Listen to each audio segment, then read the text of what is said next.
Hello friends, എല്ലാവർക്കും നമ്മുടെ പുതിയൊരു വീഡിയോയിലേക്ക് സ്വാഗതം. ഇന്ന് നമുക്ക് ചിക്കൻ കറിയുടെ അതേ രുചിയിൽ തന്നെ തയ്യാറാക്കിയെടുക്കാവുന്നതും വളരെ സിമ്പിളായിട്ട് ഉണ്ടാക്കിയെടുക്കാവുന്നതുമായ കടച്ചക്ക കറി അഥവാ ഷീമച്ചക്ക കറി തയ്യാറാക്കാം. ഇവിടെ അതിനായിട്ട് നമ്മൾ എടുത്തിട്ടുണ്ടായിരുന്നത് ഒരു മീഡിയം വലിപ്പമുള്ള ഷീമച്ചക്കയുടെ പകുതി ഭാഗമാണ്. അത് ഏകദേശം ഒരു ഇടത്തരം വലുപ്പത്തിൽ കട്ട് ചെയ്ത് വെച്ചിട്ടുണ്ട്. അടുത്തതായി ഒരു പാൻ അടുപ്പത്തേക്ക് വെച്ചിട്ട് അതിലേക്ക് ഉദ്ദേശം 1.5 ടീസ്പൂൺ വെളിച്ചെണ്ണ ഒഴിച്ചു കൊടുക്കാം. വെളിച്ചെണ്ണ ചൂടായി വരുമ്പോഴേക്കും 1 ടീസ്പൂണിൻ്റെ 1/3 ഭാഗം കടുകിട്ട് കൊടുക്കുക.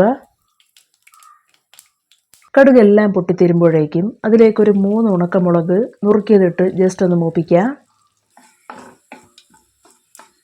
ഉണക്കമുളക് അത്യാവശ്യം മൂത്ത് വരുമ്പോഴേക്കും കുറച്ച് കറിവേപ്പില ഇട്ട് കൊടുക്കുക.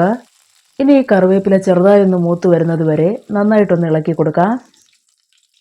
ഇനി ഇതിലേക്ക് ഇട്ട് കൊടുക്കേണ്ടത് കട്ട് ചെയ്ത് മാറ്റി വെച്ച ഷീമച്ചക്കയാണ്. അത് ഇട്ട് കൊടുക്കുന്നതോടൊപ്പം തന്നെ 400 ml രണ്ടാം പാല് കൂടി ഒഴിച്ചു കൊടുക്കുക. ഒരു വലിയ തേങ്ങയുടെ പകുതി ഭാഗം ചിരകിയത് 100 ml വെള്ളത്തിൽ നന്നായിട്ട് പിഴിഞ്ഞ് ഒന്നാം പാലെടുത്തതിന് ശേഷം 400 ml വെള്ളത്തിൽ പിഴിഞ്ഞ് രണ്ടാം പാലെടുക്കുകയാണ് ചെയ്തിട്ടുണ്ടായിരുന്നത്. രണ്ടാം പാൽ ഒഴിച്ചു കഴിഞ്ഞതിന് ശേഷം അതിലേക്കൊരു 100 ഗ്രാം ചെറിയുള്ളി ഇട്ട് കൊടുക്കുക. ഒപ്പം 1 ടീസ്പൂണിൻ്റെ 1/3 ഭാഗം ഉപ്പ് കൂടി ചേർത്ത് എല്ലാം നന്നായിട്ടൊന്ന് ഇളക്കി യോജിപ്പിക്കുക.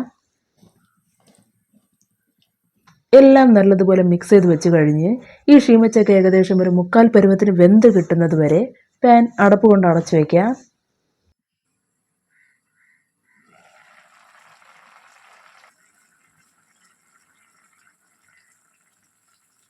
അങ്ങനെ ഇവിടെ ഷീമച്ചക്ക ഏകദേശം ഒരു 1/4 പരുവത്തിന് വെന്ത് കിട്ടിയിട്ടുണ്ട്.